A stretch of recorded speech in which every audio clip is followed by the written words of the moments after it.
Welcome to BeFM Drama, where we turn great works of English literature into gripping radio. I'm your host, Joshua Cornwell, and on today's edition of the program, we're bringing you the second episode in our adaptation of In the Abyss, a classic 1898 work of early science fiction by the English writer H.G. Wells. In the Abyss concerns the exploits of the scientist Elstead, who has embarked on a daring expedition. Using a spherical steel submersible of his own design, Elstead intends to drop himself down 8 kilometers from the ocean's surface to its deepest depths, to a landscape that no human eye has ever gazed upon before. As we pick up the story in our second episode, all of the expedition's preparations have been made. Elstead has been screwed into his padded steel sphere and is ready to be dropped into the deepest ocean, where he will be pulled down into the depths like a cannonball by the heavy lead weights that counteract the buoyancy of his tiny craft. Will Elstead survive his journey? And if so, what might he find there in the alien depths? Let's find out now in part 2 of In the Abyss. They had swung Elstead overboard by 11 o'clock. The day was serenely bright and calm, with the horizon lost in haze. The electric glare in the little upper compartment beamed cheerfully 3 times. Then they let him down slowly to the surface of the water, and a sailor in the stern chains hung ready to cut the tackle that held the lead weights and the sphere together. The globe, which had looked so large on deck, looked the smallest thing conceivable under the stern of the ship. It rolled a little, and its 2 dark windows, which floated uppermost, seemed like eyes turned up in round wonderment at the people who crowded the rail. Stevens turned to Lieutenant Weybridge, who was watching the proceedings with something not unlike horror in his eyes, and wondered aloud how Elstead liked the rolling. Then the commander sung out his final command. "Are you ready?"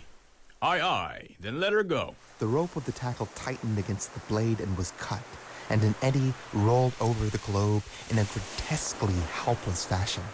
Someone waved a handkerchief. Someone else tried an ineffectual cheer. Stephen suddenly realized that he was counting slowly to himself. 8, 9, 10. Another roll. Then, with a jerk and a splash, the thing righted itself. It seemed to be stationary for a moment, to grow rapidly smaller, and then the water closed over it, and it became visible, enlarged by refraction and dimmer below the surface. Before one could count to 3, it had disappeared. There was a flicker of white light far down in the water that diminished to a speck and vanished. Then there was nothing but a depth of water going down into blackness, through which a shark was swimming. Suddenly, the propeller of the cruiser began to rotate. The water was crickled, the shark disappeared in a wrinkled confusion, and a torrent of foam rushed across the crystalline clearness that had swallowed up Elstead. Stevens turned to Lieutenant Weybridge with a look of confusion. What's the idea? Why are we moving away? "Well, we're going to lay off about a couple of miles. Got to put some distance between us on the chance he might hit us when he comes back up. It wouldn't be a pretty sight, I'll tell you." The ship steamed slowly to her new position. Aboard her, almost everyone who was unoccupied remained watching the breathing swell into which the sphere had sunk. For the next half hour, it is doubtful if a word was spoken that did not bear directly or indirectly on Elstead. The December sun was now high in the sky, and the heat was very considerable. "It'll be cold enough down there. They say that below a certain depth, sea water's always just about freezing." Stephen stared at the featureless, heaving surface of the ocean waters. Where will we come up? I've lost my bearings. The 2 men heard a polite cough and turned to find the ship's commander standing behind them. Weybridge quickly saluted, but his senior officer merely pointed out to sea. "That's the spot." He spoke as one who prided himself on his omniscience. His precise, extended finger pointed southeastward. "And this, I reckon, is pretty nearly the moment. It's been under for 35 minutes. How long does it take to reach the bottom of the ocean? For a depth of 5 miles and reckoning as we did, an acceleration to 2 feet per second both ways, it is just about 3/4 of a minute." Then he's overdue. Pretty nearly, I suppose. It takes a few minutes for that cord of his to wind in. Weybridge let out the breath he hadn't realized he'd been holding in, obviously relieved. I forgot about that. And then began the suspense. A minute slowly dragged itself out, and no sphere shot out of the water. Another followed, and nothing broke the low, oily swell. The sailors explained to one another that little point about the winding in of the cord. The rigging was dotted with expectant faces. Come up, Elstead. Stevens spoke out impatiently, and soon other members of the crew caught up the same cry and shouted as though they were waiting for the curtain of a theater to rise. The commander glanced irritably at them. Of course, if the acceleration's less than 2, he'll be all the longer.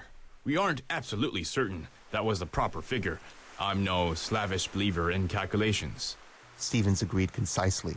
No one on the quarterdeck spoke for a couple of minutes. Then Stevens' watch case clicked. When, 21 minutes later, the sun reached its zenith, they were still waiting for the globe to reappear, and not a man aboard had dared to whisper that hope was dead. It was Weybridge who first gave expression to that realization.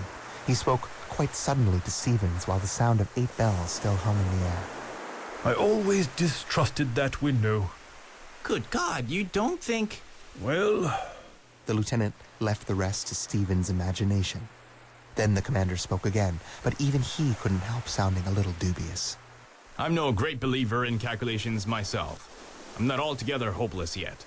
At midnight, the gunboat was still steaming slowly in a spiral round the spot where the globe had sunk, and the white beam of the electric searchlight fled and halted and swept discontentedly onward again over the waste of phosphorescent waters under the little stars.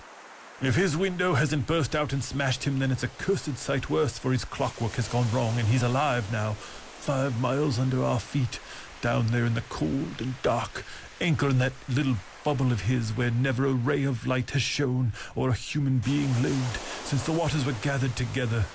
He's there without food, feeling hungry and thirsty and scared, wondering whether he'll starve or stifle. Which will it be? The Myers apparatus is running out of oxygen, I suppose. How long do they last? Good heavens, what little things we are, what daring little devils. Down there, miles and miles of water, and all this empty water about us in this sky. Gulfs. He threw his hands out, and as he did so, a little white streak swept noiselessly up the sky, traveling more slowly, stopped, became a motionless dot as though a new star had fallen up into the sky. Then it went sliding back again and lost itself amidst the reflections of the stars and the white haze of the sea's phosphorescence. At the sight he stopped, arm extended and mouth open. He shut his mouth, opened it again, and waved his arms with an impatient gesture. Then he turned and shouted, Elstead ahoy! He waved to the man on first watch and then went at a run to the searchlight operator. I saw him!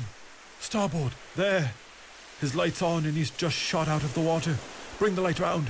We ought to see him drifting when he lifts on the swell. But they didn't pick up the explorer until dawn. Then they almost ran him down. The crane was swung out and a boat's crew hooked up the chain to the sphere. When they had pulled in the sphere, they unscrewed the manhole and peered into the darkness of the interior.